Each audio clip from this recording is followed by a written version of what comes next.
ఈరోజు నాకు అందరికంటే ఎక్కువ ఆనందపడే వ్యక్తిని నేను. ఆలోచన వచ్చినప్పటి నుంచి ఇంతవరకు ఈ యొక్క హాస్పిటల్కి కాస్తో కూస్తో ఎప్పుడు వీలైతే అప్పుడు దీనికి సేవ చేసే అవకాశం నాకు వచ్చింది. దానికి ఎంతో సంతోషంగా ఉన్నానని చెప్పి కూడా నేను మీకు తెలియజేస్తున్నా.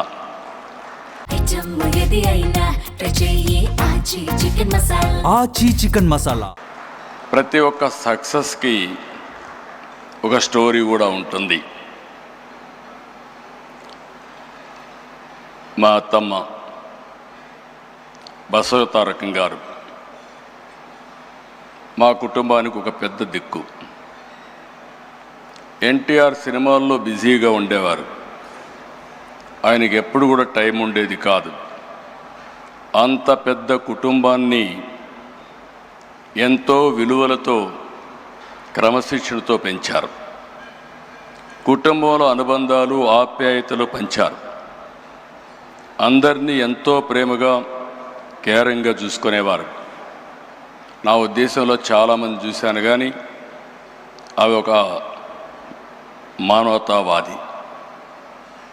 అలాంటి ఆవిడికి మీరు ఒకసారి చూస్తే క్యాన్సర్ రావడం చాలా బాధ కలిగింది మాకందరికీ. అయితే ఆ రోజు మనం చూసుకుంటే క్యాన్సర్ వచ్చినప్పుడు పెద్ద హాస్పిటల్స్ కూడా లేవు. ఆవిడ సఫరింగ్ కూడా చూసాం. ఆ రోజు తమిళనాడులో అడయార్, ముంబైలో టాటా ఆసుపత్రి, ఇలాంటివి 1-2 ప్లేసుల్లోనే హాస్పిటల్స్ ఉండేటివి. ఎవరైనా ఇప్పుడే వెంకయ్యనాయుడు గారు ఒక మాట మాట్లాడారు. ఆ రోజు క్యాన్సర్ అనేది డబ్బులుండే వాళ్ళకే వచ్చేదని, దాన్ని రాచపుండు అనేవాళ్ళు. అలాంటిది క్యాన్సర్ రాను రాను పెరిగే పరిస్థితికి వచ్చింది. అక్కడి నుంచి చాలా సఫర్ అయ్యారు. ఆవిడ సఫరింగ్ మేమంతా చూసాం. కడాన అమెరికాకు కూడా తీసుకెళ్ళి ట్రీట్మెంట్ ఇప్పించిన. ఎగ్జాక్ట్గా మేము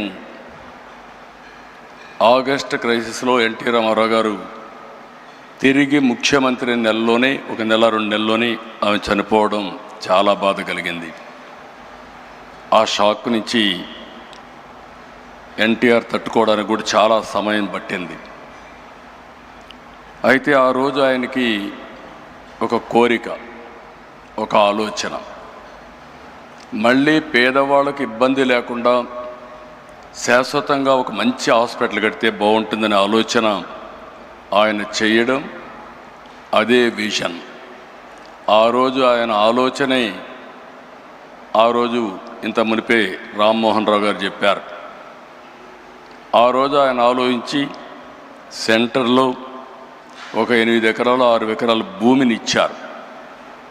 అది రిజిస్ట్రేషన్ చేశాం. ఎగ్జాక్ట్గా 4 నెలల్లో 89లో గవర్నమెంట్ పోయింది. అక్కడి నుంచి ఇది చాలా సమయం పట్టింది మాకు. ఆ సమయం మీరు చూస్తే మళ్ళీ 96, 97 వరకు దానిపైన ఎక్కువ శ్రద్ధ పెట్టలేకపోయాం.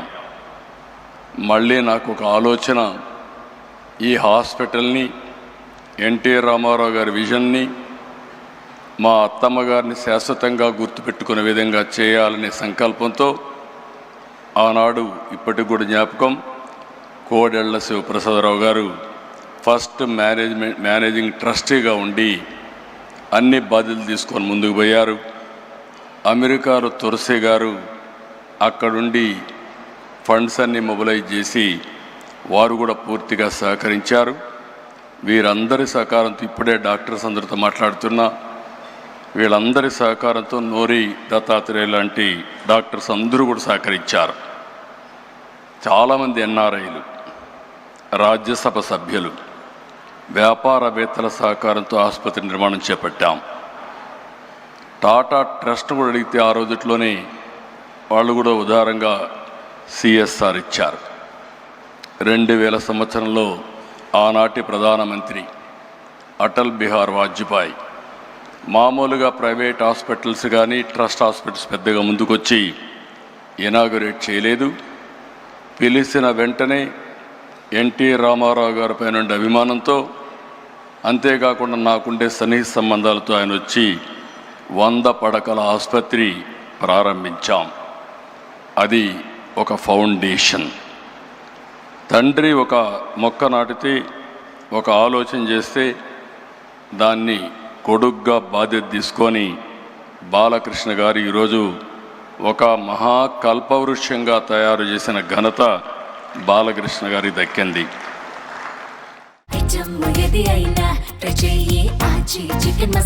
ఆచి చికెన్ మసాలా